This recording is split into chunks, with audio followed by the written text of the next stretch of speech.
आज हम छात्रों को परीक्षा से संदर्भित कुछ मुख्य बातें बताना चाहूँगा। वह बात सबों के लिए ज़रूरी है। परीक्षा का दौर चल रहा है।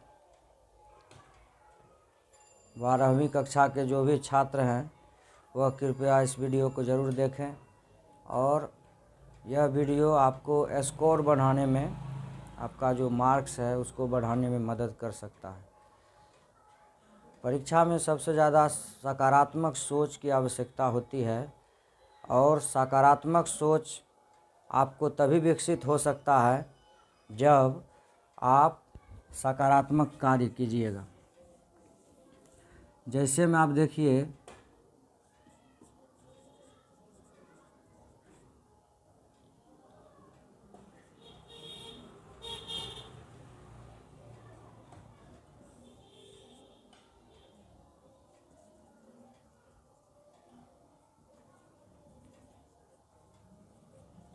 प्रमुख बातें परीक्षा के लिए।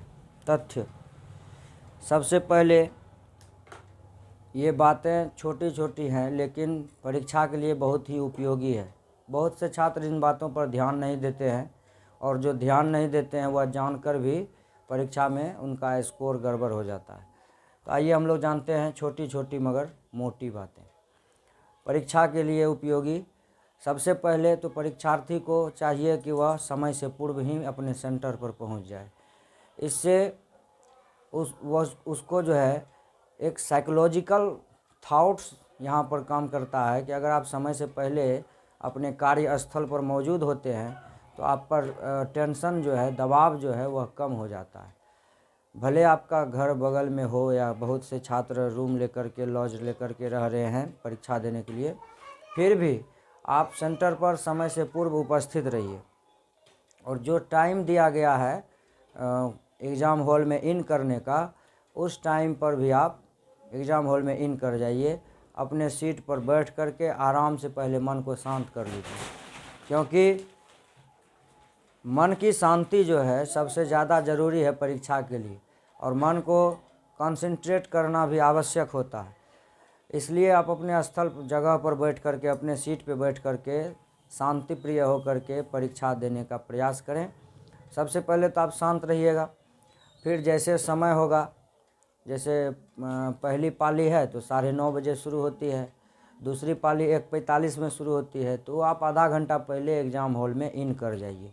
इससे क्या होगा कि आपको अस्थिर होने का मौका मिल जाएगा और यह एक सकारात्मक सोच विद्यार्थियों में पैदा करता है, छात्र में पैदा करता है, हड़बड़ी नहीं रहती है। तब एक हो गया। दूसरी बात है समय पर। पहला है समय पर, ऑन टाइम आप एग्ज़ाम सेंटर पे पहुंचिए और क्लासरूम में इन कर जाइए। दूसरी बात है शांत रहिए, शांति। बहुत विद्यार्थी को देखे एग्ज़ाम हॉल में जाते के साथ एकदम से हुड़दंग मचाना शुरू कर देता है। इससे माइंड को स्थिर होने में थोड़ा सा समय चाहिए। इसलिए एग्ज़ाम हॉल में जाते समय आप शांति बनाए रखें। लोग जो कर रहा है उसको करने दीजिए। आप अपना सीट पे आराम से बैठ करके अपने मन को पहले शांत कीजिए। हो सके तो आंख मूंद करके या ऐसे बैठ करके एकाग्र मन को करने का प्रयास कीजिए। तीसरी बात है, अब चलते हैं हम परीक्षा से रिलेटेड। अब आपको क्वेश्चन मिलेगा, कॉपी मिलेगा। सबसे पहले तो आप कॉपी में सबसे पहले जो भरने के लिए ज़रूरी की चीज़ है वो आप भर सकते हैं, भर दीजिए उसको। इसके बाद आपको फिर जब कॉपी में हो जाएगा, अब तो प्रिंट रहता है सब कुछ, फ़ोटो, विद्यार्थी का नाम, सब कुछ प्रिंट रहता है, लेकिन कुछ 2-4 ऑप्शंस हैं जैसे में ग्रुप भरना होता है क्वेश्चन का, तो उन सभी चीज़ों को आप देख करके बढ़िया से भर लीजिए। हड़बड़ी नहीं है। हड़बड़ उसी को होता है जो परीक्षा सेंटर पे लेट पहुंचता है और होगा कुछ नहीं। आधा घंटा आप घर में बैठिएगा, रूम पे बैठिएगा, उससे बेहतर है एग्ज़ाम हॉल में आकर के बैठिए। आपका माइंड जो है वह एग्ज़ाम के लिए प्रिपेयर करेगा, एग्ज़ाम के लिए वह तैयार होगा। मशीन कोई भी है उसको काम करने के लिए वह जब तैयार होता है तो उसके लिए टाइम चाहिए। उसी प्रकार से मनुष्य के इस दिमाग को भी एक तरह से यह भी मशीन की तरह काम करता है, तो इसको भी सेट होने के लिए कुछ समय लगता है, टाइम लगता है। इसके लिए ज़रूरी है कि हम समय पर पहुँचें, शांति बनाए रखें। परीक्षा में जो मतलब आपको पत्र मिला है, आंसर शीट, जिस पे आप अपना उत्तर लिखिएगा, OMR शीट मिला है, उसमें देख लीजिए। अगर कोई ग्रुप वगैरह देना है तो ग्रुप दे दीजिए, जो खाली है उसको भरिए, और तब जा कर के OMR का आप जवाब पहले दीजिएगा। क्वेश्चन जैसे आपको मिले, अब चलते हैं प्रश्न पत्र पर। जैसे टाइम होगा आपको क्वेश्चन मिल जाएगा। क्वेश्चन जैसे मिले, सबसे पहले एक बार ज़रूर क्वेश्चन को पढ़िए।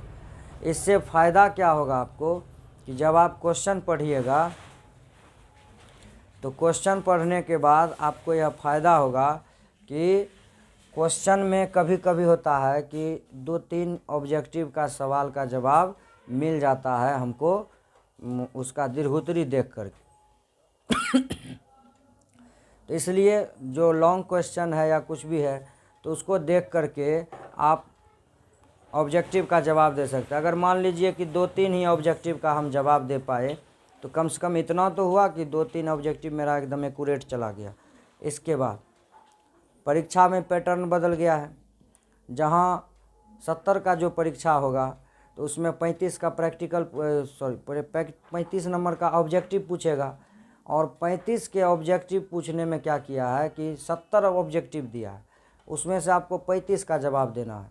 तो आप अगर एक बार क्वेश्चन को ऊपर से नीचे तक पढ़ जाइएगा तो कुछ क्वेश्चन ऐसे होते हैं जो विद्यार्थी को लगता है कि इसका तो जवाब हम तुरंत दे सकते हैं, इसका एकदम एक्यूरेट यही होगा, और ऐसे क्वेश्चन में आप तुरंत टिक लगा दीजिए। टिक लगा करके फिर अगला क्वेश्चन पढ़िए, पढ़ते जाइए, और अंत में देख लीजिए जो बन रहा है उसमें टिक लगाते जाइए। ऑब्जेक्टिव के बारे में हम बात कर रहे हैं। जब हम उसमें टिक लगा देते हैं आंसर में तो वो कन्फर्म है कि इसका आंसर हम यही होगा, क्योंकि 70 के ऑब्जेक्टिव में ज़रूर है कि क्वेश्चन सेट करने वाला 20-25 क्वेश्चन ऐसे डालता है जो विद्यार्थी को बढ़िया से मालूम रहता है, या नहीं तो कम से कम 15 से 20 क्वेश्चन ऐसे रहते हैं, या 15 ही क्वेश्चन ऐसे देंगे वो जो आपको अच्छा तरीक़ा से मालूम होता है। क्योंकि वह भी परीक्षा जो क्वेश्चन जो सेट करता है वह इस हिसाब से सेट करता है कि अगर थोड़ा भी विद्यार्थी पढ़ा होगा तो निश्चित वह परीक्षा में पास कर जाएगा। तो ये तो हुई बात कि ऑब्जेक्टिव के बारे में। तो एक बार प्रश्न को पूरे पढ़ लेना है, पूरा पढ़ना है।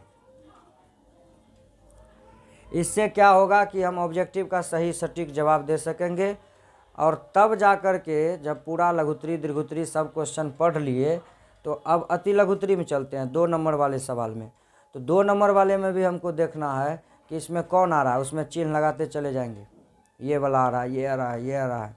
मतलब 20 क्वेश्चन देगा उस आपको, अगर साइंस के जो विद्यार्थी हैं या 70 का जिनको सब्जेक्ट है, जैसे में फिजिक्स केमिस्ट्री बायोलॉजी हो गया, इसमें प्रैक्टिकल है 30 का, तो 70 का उधर थ्योरी हो जाता है। तो उसमें निश्चित रूप से 2 नंबरा क्वेश्चन 10 गो पूछता है जिसका जवाब देना है, लेकिन पूछता है 20, आपको जवाब देना है 10 गो। तो आप इसके लिए क्या कीजिएगा कि एक बार प्रश्न पत्र को पूरा पढ़िए और देखिए कि 20 क्वेश्चन में से हमको क्या आता है, उसमें टिक लगा के छोड़ दीजिए।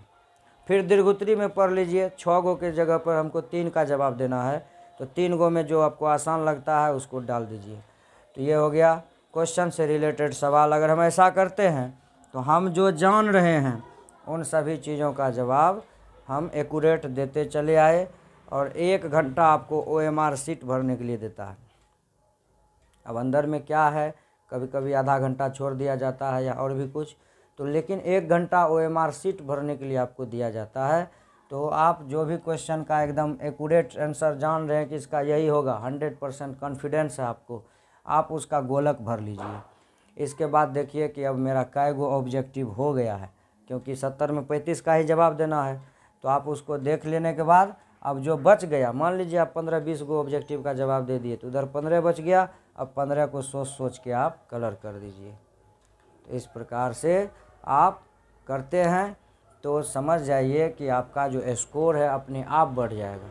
पहले उन क्वेश्चन का जवाब देना है जो हमको बहुत बढ़िया तरीक़ा से आता है, जो बिल्कुल आसान है। इससे क्या होगा, एक पॉजिटिव थाउट, एक पॉजिटिव थिंकिंग हमारे भीतर उत्पन्न होता है, एक सकारात्मक एनर्जी जो है हमारे भीतर उत्पन्न होता है, और इस एनर्जी के बल पर हम परीक्षा में अच्छा स्कोर कर सकते हैं। अब भारी क्वेश्चन देख के दिमाग भारी करके बैठ गए तो जो आता है वो भी भूल जाएंगे। इसलिए परीक्षा का नियम ही यही है। एग्ज़ाम जो क्वेश्चन सेटर है वह क्वेश्चन को इस तरह से सेट करता है कि कुछ हल्का क्वेश्चन, बीच में भारी, कुछ भारी, फिर हल्का, इस तरह से क्वेश्चन को वो सेट करते चले जाता है। तो उसी प्रकार से हमको जवाब भी देते चले जाना है। जो बन रहा है पहले उसका जवाब दे दिए, और जो नहीं बन रहा है उस पर बाद में थिंकिंग करेंगे। समय बचाते हुए एकदम काम करते चले जाना है। तो ये थी परीक्षा के लिए एकदम इम्पोर्टेंट है, यह ज़रूरी है, सभी छात्रों को पता होना चाहिए। अगर आप इतना काम कर लेते हैं तो निश्चित रूप से मैं कहता हूँ, निश्चित रूप से आप जो है परीक्षा में अच्छे अंक प्राप्त कर सकते हैं। अगर आप मान लीजिए, मैं तो अपने छात्रों को यहाँ तक कहता हूँ कि अगर कुछ छात्र साइंस के भी मेरे पास, फिजिक्स, केमिस्ट्री और बायोलॉजी जिनका है, एक्स्ट्रा में मैथ है, मैं उनसे कह चुका हूँ कि साइंस लेकर भी फर्स्ट डिवीज़न करना आसान है। आप कर सकते हैं फर्स्ट डिवीज़न, बिल्कुल आसान। इसका मैंने थीम भी दिखाया है अपने छात्रों को। अब परीक्षा है, आप नज़दीक, तो अब उसके बारे में तो कोई तर्क बनता नहीं है। इसलिए आप अगर ऑब्जेक्टिव प्लस सब्जेक्टिव को, जो ट्रिक मैंने बताया है, इस अनुसार से हल करते हैं तो एक पॉजिटिव थाउट आपके भीतर आएगा। और होता क्या है कि जब दिमाग में सकारात्मक ऊर्जाएं प्रवेश कर जाती है तो जो क्वेश्चन नहीं भी बनने वाला रहता है या कुछ कुछ जान रहे हैं, भूल रहे हैं, उस सकारात्मक ऊर्जा के सहारे उसका भी जवाब हम दे देते हैं। इसलिए परीक्षा भवन में यह ज़रूरी है कि छात्र शांत रहे, सोचे अपने विषय के बारे में, और दिमाग को थोड़ा सा रेस्ट दे, सेट होने का मौका दे, ताकि वह परीक्षा में अच्छा स्कोर कर सके। ये थी परीक्षा से रिलेटेड महत्वपूर्ण बातें जो प्रत्येक छात्रों के लिए आवश्यक होता है। आप भले बहुत जानकार हैं, अच्छे जानते हैं, अगर आपने टाइम का मैनेजमेंट नहीं किया तो परीक्षा में आप जानकर भी कम मार्क्स लाएंगे। ये बातें बहुत कम लोग अपने छात्रों को, बहुत कम शिक्षक अपने छात्रों के बीच शेयर करते हैं। इसलिए मैंने सोचा कि अभी परीक्षा का दौर चल रहा है, अगर यह थाउट मैं छात्रों को दूं तो इससे छात्रों का भला हो सकता है। अगर ये टाइम मैनेजमेंट, आपको आता हर चीज़ है लेकिन आप टाइम मैनेजमेंट नहीं कर पाए तो आपका परीक्षा फेल्योर साबित हो सकता है। टाइम मैनेजमेंट में क्या, हमको 3 घंटा का समय दिया जाता है, 3 घंटा से भी कम कहिए, तो उसमें से हम समय बचाएंगे। 1 घंटा OMR को दे दिए, बचा उधर 2 घंटा। 2 घंटा में 10 क्वेश्चन के जवाब के लिए हम 1 घंटा दे दिए।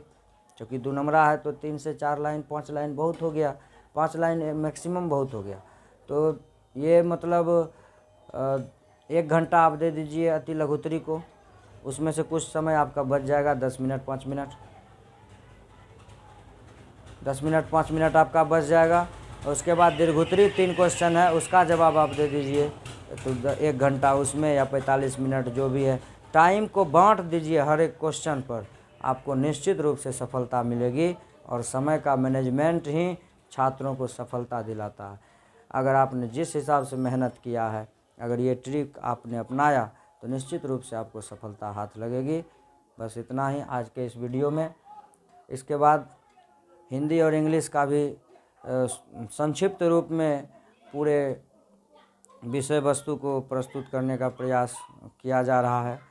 संभव हो तो अगला वीडियो का आप लोग वेट कीजिए। जल्द ही इंग्लिश हिंदी का वीडियो भी आप लोगों को इस चैनल पर मिल जाएगा, तो जो आपको परीक्षा में बहुत ही काम आने वाला है। आइए, अभी समय भी है, कल कुछ विद्यार्थियों का इंग्लिश का एग्ज़ाम भी है, तो हो सकता है सुबह तक में भी अगर आप एक बार पूरा वीडियो देख लेते हैं तो परीक्षा में कुछ न कुछ सपोर्ट मिल जाएगा। छात्र ज़रूर इस वीडियो को देखें और अपने परीक्षा में स्कोर बढ़ाने का प्रयास करें। हर हर महादेव।